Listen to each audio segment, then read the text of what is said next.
Xperia 1 Mark III has nothing to do with 11. Well, it has a 1 and But it has a 1 in the 3 name. ones. It doesn't have 2 ones. So the name is 2 11s, but then one of the, it left. Anyway. It walked away. Okay.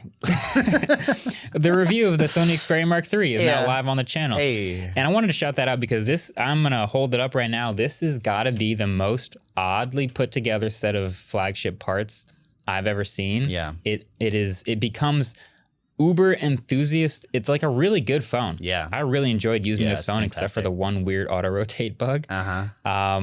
But I just want to go over from the top to the bottom every weird decision they've made about this phone. Yeah, sure. And why it just seems like it's geared to be the lowest selling best phone they've ever made. Mm-hmm. Okay, number 1, the name. It's a Sony Xperia 1 III. Okay. Yep. That's just good luck explaining that.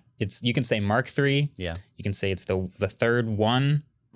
Whatever you want to say. It's not a great name. Yeah. But there it is. Sony Xperia 1 Mark III. 2, this phone was announced in April. And it's been under embargo for a while since then. I've had this phone for about a month. Yeah. I got the phone, and typically this is what happens. We get a phone for review, and it's like, all right, well, when does it actually get like unveiled? When is the embargo up? It'll be in a week or so, and we'll have that amount of time to play with the phone. Sometimes it's 2 weeks. Nice. Mm-hmm. This one, it was like 5 weeks. We're like, okay, this is what happens is it gets announced, it has some cool features, and then slowly the hype drains and the attention span forgets. Yeah. And then it quietly launches a month later. No one buys it. So yeah, it is out now. Yeah. The screen. The screen is the next one. So this is a high-end phone. It's got a Snapdragon 888, 12 gigs of RAM, Android 11.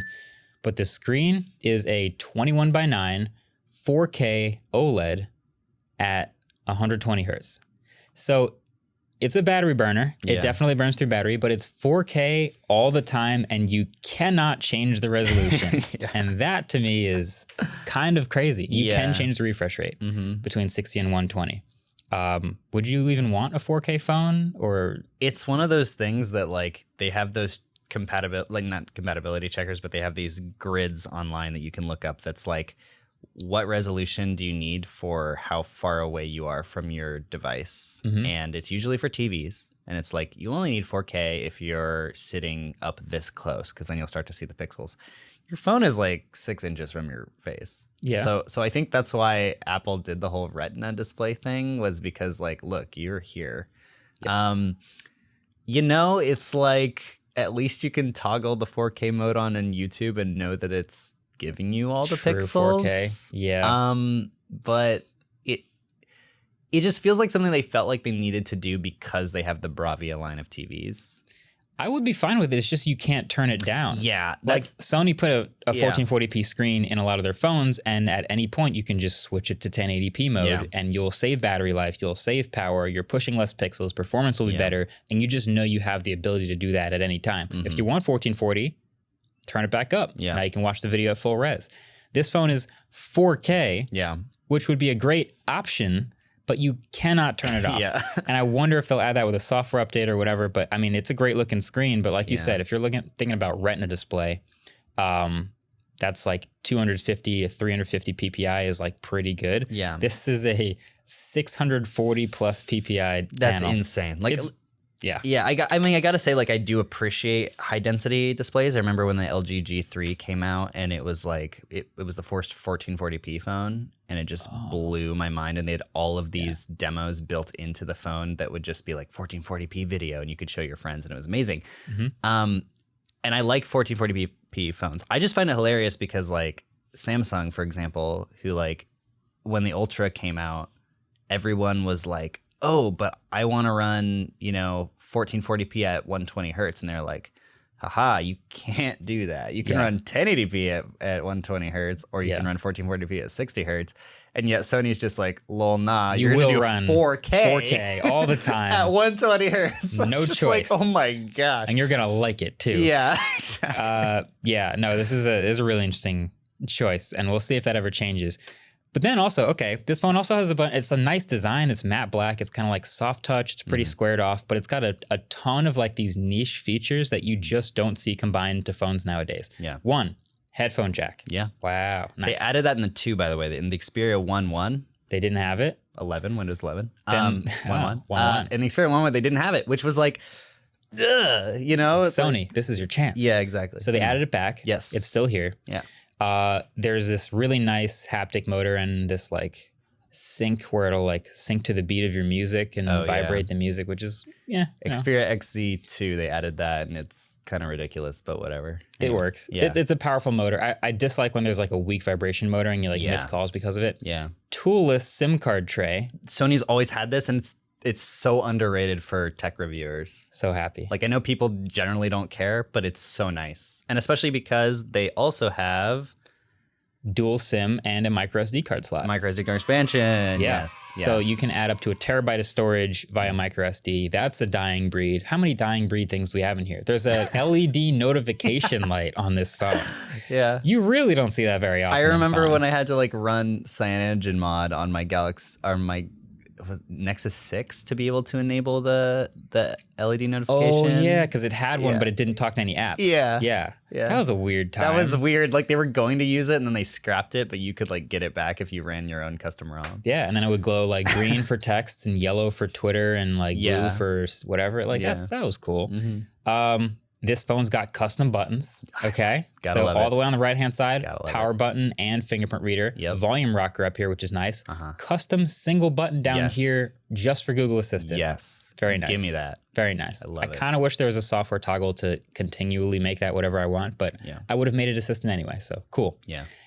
And then a separate camera toggle with a half press for focus and a full press to launch or take photos and videos. Yep. That is all like very unusual to find in any other phone out there right now. Yeah. But I think the camera is where it gets the weirdest. Yeah.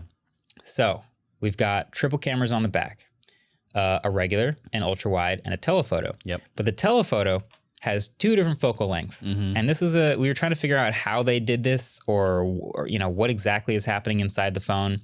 There are some Sony videos on their YouTube channel where you can see it's a periscope type lens, so it's sideways inside the phone, but there are glass elements moving inside the phone, so it'll snap between 70 millimeters and 105 millimeters. Yeah. In practice, it's not actually that big of a difference in zoom. That's like a 1.3x or whatever you want to call it. But it was just fascinating that it would actually do that, and they actually spent the time to engineer such a unique solution inside the phone. Yeah. Do you think this has a future? Do you think this could be built by other companies? Do you think they'll keep doing this? Yeah, I could see it as being a thing for sure. I think optical telephoto lenses are very important because like software is fine when you have really high resolution sensors, and we do have really high resolution sensors. But again, you have all of these problems with high resolution sensors in smartphones because like, sure, but they're not big enough. And then when you do make them big, you have a very small plane of focus. Yep. What Sony was trying to do with this, and they started this in the Xperia 1.2, I believe, was like they want to have the holy trinity of lenses, which is a 16 to 24, a 24 to 70, and a 70 to 200. Okay. And so the idea is that there's a 16, there's a 24, and then in the Mark II there was a 70, and you could do software crop between them. Yeah. This one, I think they're just trying to give you as much optical capability as possible. I love it. Yeah. I think it's a great idea, but I get a little nervous about this for 2 reasons. One, I talked about this in the review video, but what Samsung did with dual aperture, where they had a really good idea. They were like, okay, we would like to be able to close down aperture because you can get more in focus, you can take sharper photos. There's all sorts of useful applications of it. And in the Galaxy S9, they had either a wide open or stop down. I forget what the f-stop was. Yeah, but it's like 4.4 or something. Yeah, versus like 1.8 or whatever wide open. And you could see it like snap closed, snap open. And they built that into the phone. And I was like, that is super cool. We literally have variable aperture in our main smartphone camera. Yeah. And the next year it was gone. Yep. And they never did again. And we could really use it now. We really could have used it because there's phones like the S21 that have the ultra shallow depth of field where if you could just stop down to f4, like every photo in daylight would look better.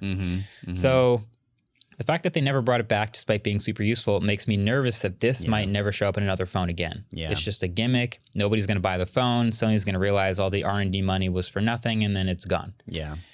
So I'm nervous about that. Yeah. It might happen. It might not. But the other thing is like it's not that great of a camera, sadly. Yeah. It's Sony's made like great improvements with their software, and obviously Sony makes alpha cameras, and they've made really good cameras in the past. And so this is really good fast autofocus and really cool having a dedicated shutter button and all the advanced modes and everything, 20 FPS burst mode. It's great. I never miss a shot. There's like no shutter lag, but then the shot I get is like, meh. Yeah. A little too shallow, a little bit muted. So it is what it is. The phone itself, though, very nice. I'll show this on the podcast, even though I did it already on the video. World's slowest auto rotate. I've never seen anything like this in any other phone. Ready? Wow. It takes a good 4 seconds. Yeah, we actually timed it yesterday. On average, it was almost 3, and then one time it took 7. Yeah. And as a person, I know not everybody, some people just lock auto rotate and never use it and don't care. But as a person who does rotate stuff all the time, I watch a lot of videos.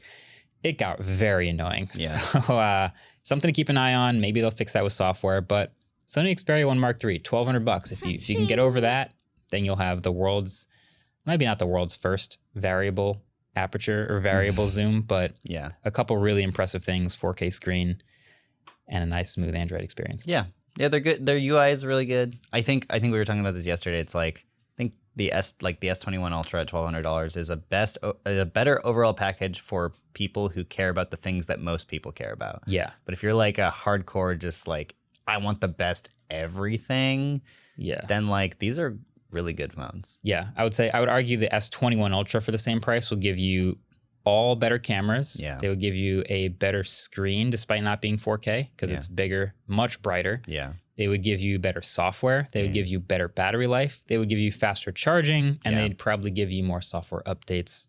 But if you care about the things that Sony does, if you care about the dual stereo front-facing speakers, which is the expandable storage that Samsung doesn't have, the headphone jack, the LED notification light, like all these crazy enthusiast things, it's your boy. I always used to say the Xperia ones are the r/Android phone. Yeah, that's what's going to happen. We haven't uploaded the video yet as of the recording of this now, but this is where I expect people to care about this phone. Cool.